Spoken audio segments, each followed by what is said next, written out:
Páscoa. Também estamos iniciando o mês mariano, com a pequena intercessão de Nossa Senhora sobre a nossa comunidade. Na missa das 10 horas, vamos ter sempre a coroação da Nossa Senhora com as nossas crianças. E hoje também quero agradecer a Deus pelo dom da minha vida, completando mais um ano, fazendo aniversário hoje.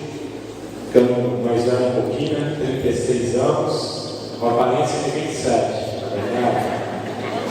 Brincadeira. Então, agradeço as orações da comunidade, gesto de carinho da comunidade desde ontem. Então, entregando minha vida nas mãos de Deus, pela vida ser dom, devemos voltá-la para Deus. Com fé, iniciemos em nome do Pai, e do Filho e do Espírito Santo.